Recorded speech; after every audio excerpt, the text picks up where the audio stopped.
Melissa, are you there? You're on mute.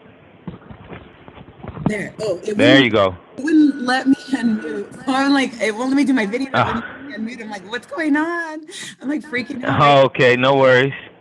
Video is optional. Would love to see your face, but that's optional. There we go. I'm not opposed to the video. I was just having trouble getting it on. Are you in the airport or Good something? morning. Are you there? No, I teach a boxing class in the morning, so I'm inside my gym here. All right, we just finished working everybody out our 7 a.m. class. Oh, that's awesome. We use our project management here too. All right, we train it like a Scrum style. So yeah, I'm a nerd for project management, all things. So happy to help. I did. How can I help? Okay, so well, I kind of looked you up a little bit on your website, but just a bird's eye view. Uh-oh. Sorry if I'm looking up and down, it's because I'm taking notes. So sorry. No worries. No, I'm not. No worries. I'm over here changing my shoes. All right. I hope you found only the good stuff on there. Well, Internet's a black hole sometimes. It was your website, so I'm assuming it was all okay.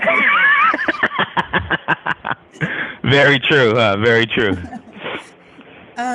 Okay, so can you tell me a little bit about like what you do and how long you've been doing it? Oh man. So today okay. I'm going to tell you about what I do as a project manager, because today as a business owner, I do a lot of this. I do a lot of I'm a professional coach now, so I coach organizations. Like Kaiser's my biggest client. So I coach their executives, their product owners, their program managers, their scrum masters, just on the different tools and techniques, how to work with their teams, how to show up every day and be authentic as leaders. Aside from that, in my day-to-day world, I'll do podcasts. I create courses. And, whenever I can, I try to give back like I'm doing now with you, because, this industry has been very, very good to me. As a project manager in my day-to-day life, it really depends on the phase of the project that we're in. So if we're starting the project, it would be, meeting with the folks who are sponsoring that project, getting an understanding. Actually, I like to say it like this. As project managers, what we do is we take this motion picture out of people's heads. Like, it'd be nice if when you walked in the room, the lights would just turn on and you would look at something, it would scan your eyes and it would know it's you, and it would log into your laptop and your seats and everything would just magically raise to the right position and all that. And you're like, okay, hold on, let's stop it. All right, and let's make that into a static picture. And now that we got the picture of, okay, what you're really asking for is an automatic login, okay, with some settings that, match the user, right? And sorry, I'm getting a call in here, so that's why that happened. Okay, and so once you, now that we know what you want on that static picture, how much money do you have and how much time do you have? And that's what we call the triple constraints. Are you familiar with that, the iron triangle? Not yet, but we'll be there. Not yet. Okay, so here's tip number 1. Scope, schedule, budget, or scope, time, and cost. You cannot change one without changing the other two. I don't care if that triangle is obtuse, isosceles, scalene, it's going to be 180 degrees inside, right? So if you want more of something, you need to give me more time to be creative to get it done with the same budget, or you need to give me more money to get it done within the same amount of time. All right? You want to save cost, you need to decrease what you're asking me, or you need to give me more time to be creative with the already limited budget you gave me. You want me to get it done faster? Again, you need to decrease what you're asking me to do, the scope, or you need to give me more money. So those 3 things in any project are always connected: scope, schedule, budget, right? And so now that I understand what your time and your money constraints are, that's why we call them the triple constraints. On that picture, if you think like a picture around me, right, and now you can kind of see here, now I can draw a circle around that. Really, if you think like a scope on a gun, kind of not politically correct, but think like that scope, that is what we can do. You can't do the whole picture, but is it almost the whole picture and we're not doing the edges? Is it a circle that's going to be in the top left? Is it in the top right, bottom left, right? Where is that picture? And now that we've got that, that's the project. right? And we know what's in scope, everything inside that, and what's out of scope. So you would spend your time working with your sponsors, working with your what they call SMEs or subject matter experts, and understanding where where that circle fits and mapping that out. And then if it's a waterfall project, you're going to collect all your requirements, define your scope, determine your schedule by defining activities and sequencing them, going into quality requirements, resources, communication, procurement. It's a lot, right? All the way down to your stakeholders. And if it's an agile project, then it's going to be more along the lines of, all right, what's our roadmap? You're going to create kind of a roadmap, and you're going to say, okay, and the roadmap is going to be a set of releases. We think we'll release this amount of work here, and that amount of work here, that amount of work here, right? Okay, now in this first release, how many sprints or how many iterations will it take us to achieve it? Okay, now let's plan out sprint 1 and 2 in very great detail. Let's not worry about sprints 4, 5, and 6. Let's not worry about the other releases because things are going to change, and we'll know more after doing these first couple sprints that'll, give us more. And then you just kind of keep repeating the process over and over and over till you complete each sprint for a release, until you complete all releases along the roadmap. And so that's kind of like what your day-to-day activities would be. I know that's a lot, but that's what it is. Well, and my understanding of that is that like the method you would use between whether it's agile or waterfall would be depending on the type of project that you're approaching, right? So like if you're in construction, it would be more like a waterfall type of situation. Whereas if you're doing like software or something, it would probably be more agile. At its most basic form, yes. However, in a construction project, you can do agile. You can certainly dig out your foundation and say, oh, okay, now are we still doing 90-minute concrete, or do we want to do fast set, 15-minute concrete? Or do we want to increase the amount of rebar? Okay, now that the foundation's set and we're ready to frame up the building, are we still using wood studs? And by the way, is it pine? Is it redwood? Is it cedar? Or do we want to do aluminum studs? Okay. Right? Like you can actually still run it, but yes, in its most basic form, think of it that way because waterfall projects lend itself to things that have been done before.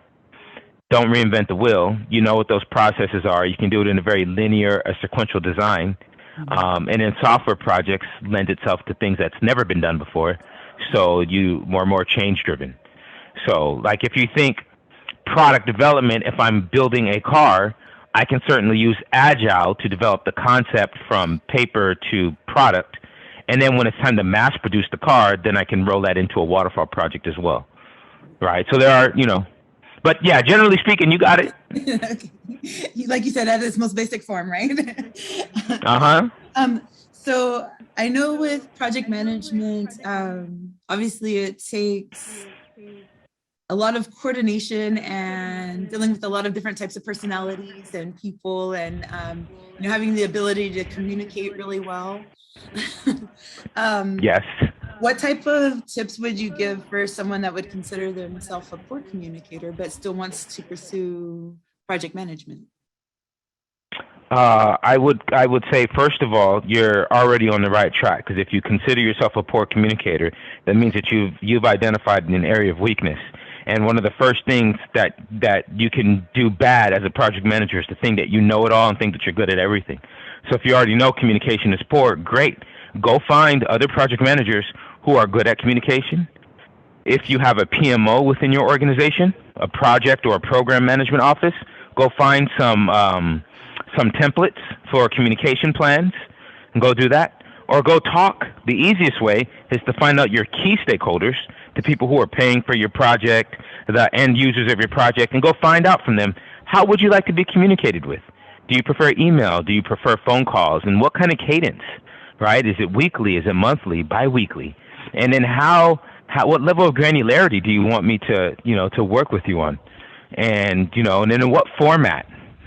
So if you think about those things, right, the mode of communication, the level of granularity, the format, and the cadence, go find those things out and then just do them. And then now, as you've considered yourself a poor communicator, now you've just become a great one because you figured out how to give people, all right, Gunyal, have a good day, the right information at the right time with the right level of granularity, et cetera, et cetera. And then the last tip I would give you is have a peer check your work.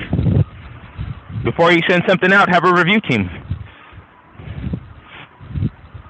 right? If you don't feel confident about writing, use a tool like Grammarly or, something like that.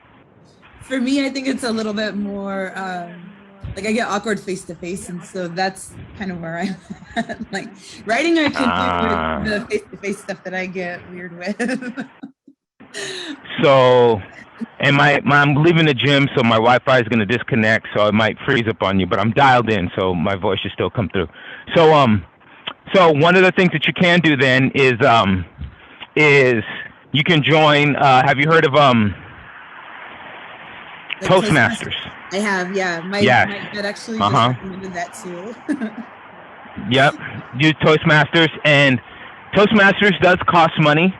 So if you don't have the funds for that, then another thing that you can do is there are these, and I don't know the names of them, forgive me, but there's these like groups on social media that you can join to speak. Like let's say Facebook, you can join a Facebook group where you guys get on, and maybe you can create a group of people that feel the same way as you do, and then you guys all get on and you speak to each other just like in this format, except instead of you sitting down and having like a blurred background, you would show everything, so you have to deal with like that anxiety that comes with that, right? And you would be standing up and you would have some presentation behind yourself, and you would do it that way.